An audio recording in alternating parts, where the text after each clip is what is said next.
uyu munsi hashize igihe kinini nyuma ya jenoside abahutu batabasha guhabwa uburenganzira bwo kugira ngo bibuke abantu babo bapfuye bavuye mu Rwanda ndetse no hanze y'u Rwanda.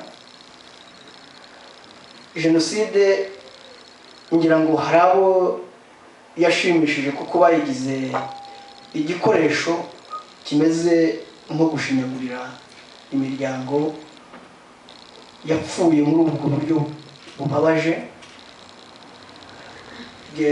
Nkunda kubyatura nkabivuga kuko iyo umuntu akoresha impfu z'abantu mu nyungu ze bwite akenshi bigira ingaruka kuri rubanda, bikagira ingaruka ku bukungu bw'igihugu, bikagira ingaruka no mu bihugu duturanye. Ngira ngo mwagiye mubibona ari nabyo bibazo dufite uyu munsi. Uyu munsi ndabasaba ngo twibuke kandi tunatekereza ko dukwiye gutangira reconciliation izubaka igihugu kizira umupanga, kizira impiri, kizira agafuni, kizira kandoyi, kizira ubwicanyi ubwo ari bwo bwose. Ndashaka kubaha message kuko twe hano nitubigeraho miliyoni 11 ziri hariya mu gihugu ziboshye, nimwe muzazibohora. Ni mu byanga nimwe muzaziboha. Abaziboshye bazaguma bazikoresha uko bashaka kuko ntibavuga, ntacyo bafite gukora. Gerera bamaze iminsi nganira nabo kandi bo mu moko yose baravuze bati ni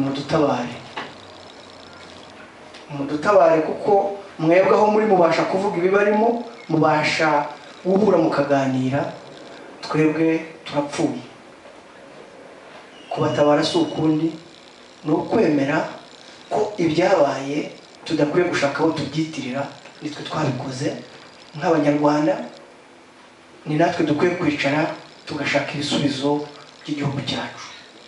Ni natwe dukwiye gushaka ibisubizo by'abanyarwanda n'ibisubizo by'ibihugu duturanye kuko byatwanze kubera ibibazo twabateje. Nkaba rero mpagaze hano ngira ngo mu magambo make mbashimire kandi mbasaba ngo ubwo butumwa bwatanzwe n'abantu bo mu Rwanda mu buzirikane, mwibaze ko ari mwebwe batezeho ubutabazi. Leta yo bazi uko ikora, ntibibatera ubwoba nubwo batavuga, ariko bazi neza ko ubutabazi babufite muri mwebwe. Ntabwo ngewe nibuvuge cyane ku bijyanye n'ibyagiye bibaho mu muryango wanjye kuko narabivuze ubushize. Hari abandi bari butange izo témoignages zitandukanye, gusa ngewe nagira ngo mbibutse icyo kintu cyo gutekereza bari mu Rwanda kuruta kwitekerezaho. Mu Rwanda barashonje, mu Rwanda bafite ibibazo bitandukanye by'uburwayi, batagira imiti, bafite n'ibibazo baterwa na politiki y'amacakubiri ituma bategerana ngo bagaragaze ibibarimo. Aba rero mbashimiye kandi mbasaba inkunga kugira ngo ibi bintu dutangiye tubizirikane, tumenye ko nta kidutanya, ahubwo ibiduhuza ari byo byinshi dukwiye guhuriraho bikaduha imbaraga zo kubaka igihugu cyacu. Murakoze.